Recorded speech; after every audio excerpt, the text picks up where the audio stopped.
মনে রেখো যদি মনে পড়ে ইউটিউব চ্যানেলে সকলকে স্বাগত। আজ আমরা যে বিষয়টা সম্বন্ধে জানব তা হচ্ছে দ্বাদশ শ্রেণীর দর্শন এবং অধ্যায়ের নাম বচনের বিরোধিতা। আমরা বচন অধ্যায় পড়তে গিয়ে জেনেছি যে বচন অ্যারিস্টটলের মত অনুযায়ী 4 প্রকার, যথা এ, ই, আই, ও। এবং সামান্য বচন হচ্ছে 2টি, এ, ই, বিশেষ বচন হচ্ছে 2টি, আই, ও। তাদের মধ্যে গুণ আর পরিমাণের পার্থক্য রয়েছে। এ আর আই হচ্ছে সদর্থক, আর ই আর ও হচ্ছে নঅর্থক।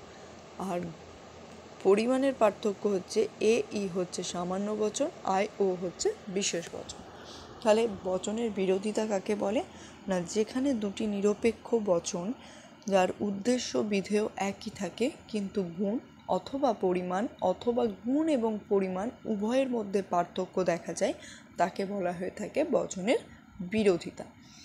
বচনের বিরোধিতা 4 প্রকার, যথা বিপরীত বিরোধিতা, অধীন বিপরীত বিরোধিতা, অসম বিরোধিতা এবং বিরুদ্ধ বিরোধিতা।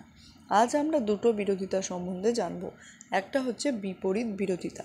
বিপরীত বিরোধিতা কাকে বলে না, দুটি সামান্য বচনের মধ্যে, অর্থাৎ সামান্য মানে এ আর ই বচনের মধ্যে যখন উদ্দেশ্য বিধেয় এক থাকছে কিন্তু তাদের গুণের পার্থক্য দেখা যাচ্ছে, তাকে বলা হয়ে থাকছে তোমার বিপরীত বিরোধিতা। যেমন এ, সকল মানুষ হয় মরণশীল, ই হলে কি হবে, কোনো মানুষ নয় মরণশীল। এক্ষেত্রে গুণের পার্থক্য দেখা গেল। অধীন বিপরীত বিরোধিতা হচ্ছে দুটি বিশেষ বচনের উদ্দেশ্য এবং বিধেয় পদ যদি একই থাকে কিন্তু তাদের মধ্যে গুণের পার্থক্য থাকে, তাহলে অধীন বিপরীত বিরোধিতা আর বিপরীত বিরোধিতার মধ্যে পার্থক্য কি না, বিপরীত বিরোধিতায় দুটো সামান্য বচনের মধ্যে হয় আর অধীন বিপরীত বিরোধিতা দুটো বিশেষ বচনের মধ্যে হয়ে থাকে।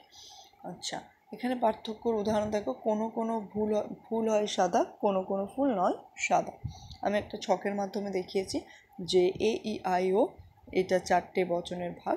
তো সেক্ষেত্রে এ, ই এর মধ্যে হচ্ছে বিপরীত বিরোধিতা, আই আর ও এর মধ্যে হচ্ছে অধীন বিপরীত বিরোধিতা, আই আর ই এর মধ্যে হচ্ছে বিরুদ্ধ বিরোধিতা, এ আর ও এর মধ্যে হচ্ছে বিরুদ্ধ বিরোধিতা, এ আর আই এবং ই আর ও এর মধ্যে হচ্ছে তোমার অসম বিরোধিতা। আর আজ আমরা দুটো বিরোধিতা সম্বন্ধে জানলাম, পরের দিন আমরা আরও দুটো বিরোধিতা সম্বন্ধে জানবো, অর্থাৎ একটা হচ্ছে তোমার অসম বিরোধিতা আর একটা বিরুদ্ধ বিরোধিতা। বুঝতে পারলে চ্যানেলটা অবশ্যই সাবস্ক্রাইব করবে, লাইক, কমেন্ট, শেয়ার করবে, জানাবে তোমাদের মতামত। দেখা হচ্ছে নেক্সট ভিডিওতে।